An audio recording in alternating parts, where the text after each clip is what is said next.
London থেকে new York মাত্র 3.5 ঘন্টায়, শব্দের চেয়েও দ্রুতগতির বিমান কনকর্ডের গল্প।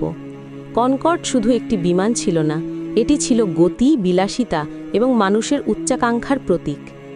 শব্দের দ্বিগুণ গতিতে ঘণ্টায় 2180 কিমি উড়ে এটি লন্ডন থেকে নিউ ইয়র্ক পাড়ি দিত মাত্র 3.5 ঘন্টায়।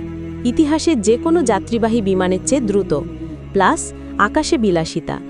মাত্র 100 জন যাত্রী, সাথে সেরা মানের সেবা এবং চমৎকার খাবার। এর ডেল্টা উইংস বা ত্রিভুজাকৃতি পাখা এবং রানওয়েতে ভালোভাবে দেখার জন্য বাঁকানো নাক ছিল এর অন্যতম বৈশিষ্ট্য। 60,000 ফুট উচ্চতায় উড়ে চলার সময় যাত্রীরা জানলা দিয়ে পৃথিবীর বক্রতা দেখতে পেতেন। কেন এটি বন্ধ হয়ে গেল? উচ্চ পরিচালন ব্যয়। এর জ্বালানি ক্ষুধার্ত ইঞ্জিনগুলো ফ্লাইটকে অত্যন্ত ব্যয়বহুল করে তুলেছিল। সীমিত যাত্রী ধারণ ক্ষমতা মানে লাভের পরিমাণ ছিল কম।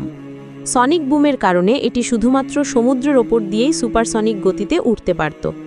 2000 সালের এয়ার ফ্রান্সের ভয়াবহ দুর্ঘটনা, যেখানে 113 জন মারা গিয়েছিল, তা এর নিরাপত্তাকে প্রশ্নবিদ্ধ করে।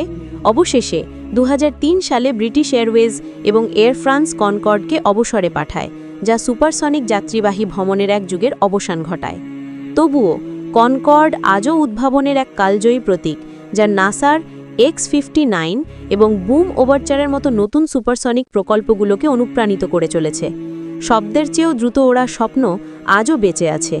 ভিডিওটি যদি ভালো লাগে, লাইক, কমেন্ট ও শেয়ার করতে ভুলবেন না।